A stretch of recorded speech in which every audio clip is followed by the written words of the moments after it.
Greetings and welcome. My name's Jake Mason, I'm a wildlife forest garden designer, and I'm about to meet the landowners in a couple of minutes' time for the Hope Garden, the prototype Hope Garden project. So I just thought I'd better show you. It's actually good coming out in different weather, and it's a gale brewing, and it's raining quite heavily as well. And these are the kind of conditions you really need to think about. So yeah. So this is the plot. So this at the this end of the allotment. So the main entrance to the allotment is in there, and the idea is to have this as like as a kind of prototype Hope Garden, which is a small wildlife forest garden with a community assembly, basically a covered area right in the centre, and a simple structure, really simple kind of covered structure using canvas, telegraph poles, and stakes, sturdy stakes, something like chestnut or something like that.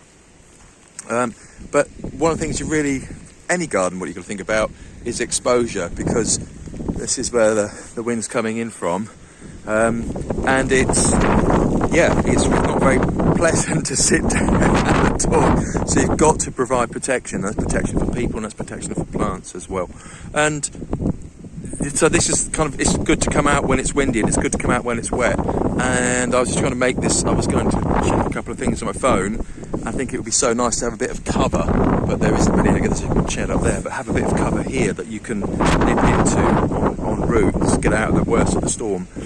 So yes, protection, windbreak, whatever, dead hedges, fences, whatever it is, but it's really kind of important. So I've got a couple of ideas actually, which has been very good, very kind of exciting time at the moment for incorporating wildlife habitat into the structure of the garden itself. So in my garden actually, I'm looking at putting gabions in as a wall and growing ivy up the gabions to provide greenery. Gabions are great, but they are kind of quite brutalist in their architectural demeanour. So some greenery on there, and ivy is fantastic wildlife habitat as well. So the kind of combination, I'm just thinking for a particular spot would be great. But there's also someone about hedge laying, and that's like long-term maintenance, but again actually getting a thicker hedge, and you creating more habitat, and a living willow hedge as well, which you can weave in to make it thicker too. So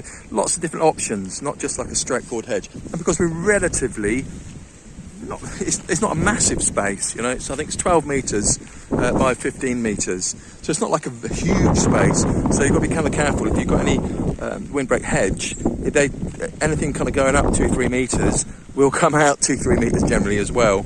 So yeah, lots to think about, exciting. And the really kind of key thing with any garden is that it's to do with people. It's to do with how the space works for people as well as and for wildlife. So if people use it, then people will look after it. And having a long-term maintenance plan and long-term kind of usability for it as well. So what happens when a gale is blowing and where does the canvas go when you want to take it down?